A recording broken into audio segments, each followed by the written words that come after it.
Good afternoon, my dear student. Today I am going to teach you that about the effects of revolution. What is the things? Effects of Earth revolution. Now, as you know, the last day I already completed that about what is the definition of Earth revolution and what are the different characteristics of it. Now today we discuss about the effects, means the impact. If due to the Earth revolution, what are the things will happen in the Earth surface? That today we discuss it. The first one is the seasonal changes. What is the seasonal change? It means the changes in season. That as we know that when the Earth revolves around the Earth surface, when the Earth revolves around the Earth surface, that time that the Earth, it being the always it not close to the sun, like this type situation it happened. That when the sun in middle and Earth rotates in its side, this side, Earth rotate. Now is the Earth. Is the Earth here, this portion. Now always the Earth position, it not equal to the with the equal distance from the sun. Sometimes it come closer, sometimes it goes far from each other. So due to this, that the seasonal changes it occur. When the sun and Earth between them, the distance is being very less, or the distance between the sun and Earth is in very less. That time they receive the high amount of heat, and when they go the very far from each other, they receive the less amount of heat. And due to this reason, the seasonal changes it being occur. Means when the sun and Earth distance it become very less between them, that time it's occurred that they receive the high amount of sun rays, so it occurred that summer, and when they go far from each other, there will be the winter or like that. So by this way, the different type of seasonal changes it will occur in the Earth due to the Earth revolution. Now the next is the variations in the length of day and night. Now this variation is a very important, that due to the day and night. Now you know that we know due to the revolution time that in the northern hemisphere and in the southern hemisphere, that in the northern hemisphere Earth keeps 6 months constant sunlight and it being day, and on the same time the southern hemisphere it became the night. In the southern hemisphere it became the 6 months for night. Again, when the Earth rotate come in the southern hemisphere, that time the southern hemisphere receive the direct sun rays, so it being the 6 month day, and the same time the northern hemisphere did not receive any light in the opposite direction, so it being the 6 month of night time. So due to this reason only that the day and night, or the duration of day and night it will change. Now how it changed? That in the 21st June on that day, what happened? The sun gave rays directly on the Tropic of Cancer in the northern hemisphere. That time the duration of day and in the northern hemisphere it will be increased, and as we know that in the except the equator region receive the throughout of the year the same amount of sunlight, and they receive the same amount of temperature. But after except the equator, when it goes upward or downward in the northern hemisphere or southern hemisphere, the duration of daylight or the duration of the daytime will be changeable. Now when the sun gives rays directly to the Tropic of Cancer on the northern hemisphere, they receive the direct sun rays, so the duration of the day in the northern hemisphere is more, and the duration of the day in the southern hemisphere is being less. The same things it occur that when in the 22nd December,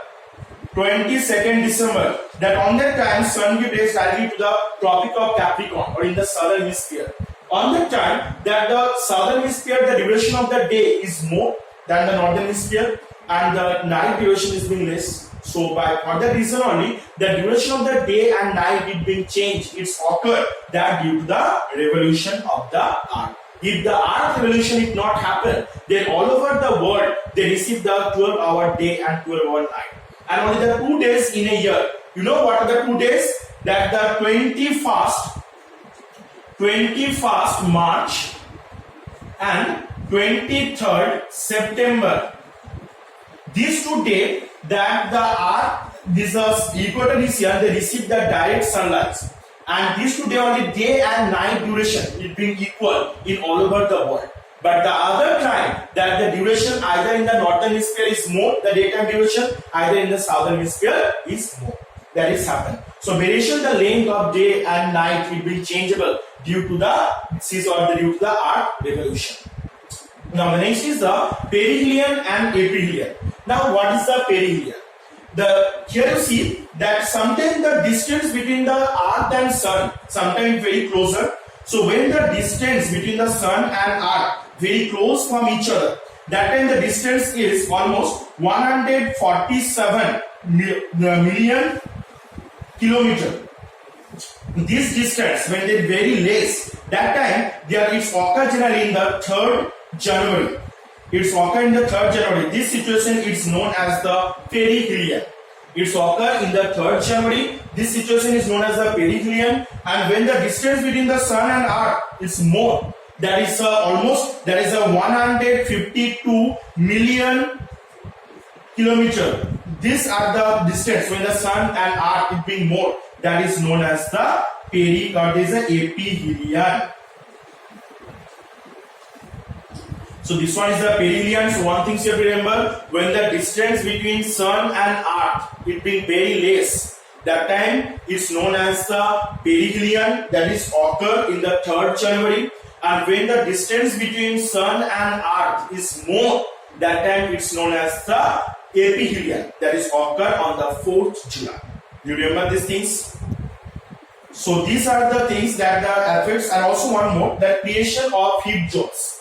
The heat zone means, in our world that always the sun gives rays directly on the equator portion.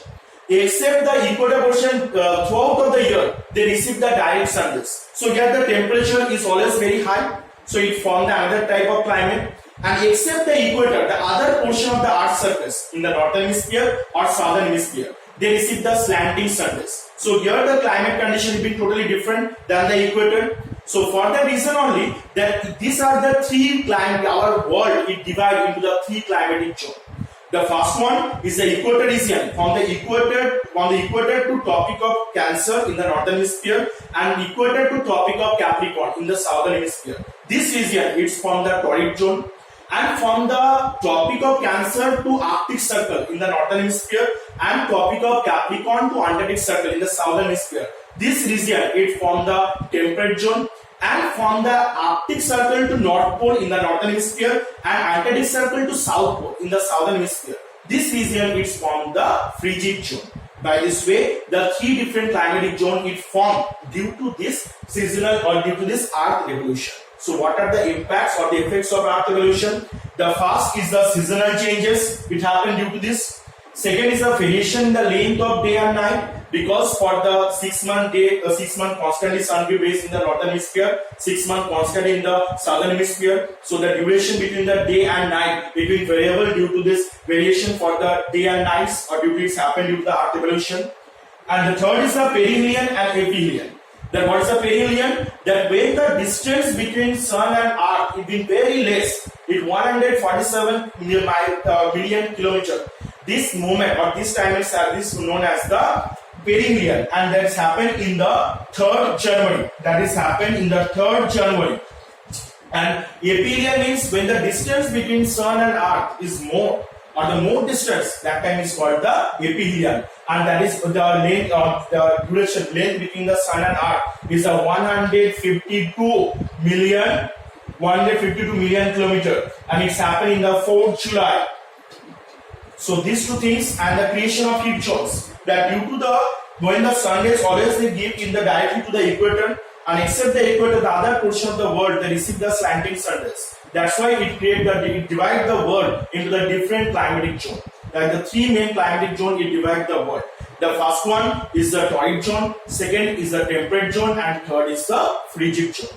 So these are the different effects of the earth revolution. So I hope you have to understand it. What is the different effects of earth revolution? Today up to here. Next day I discuss about the equinox and solstice. Thank you.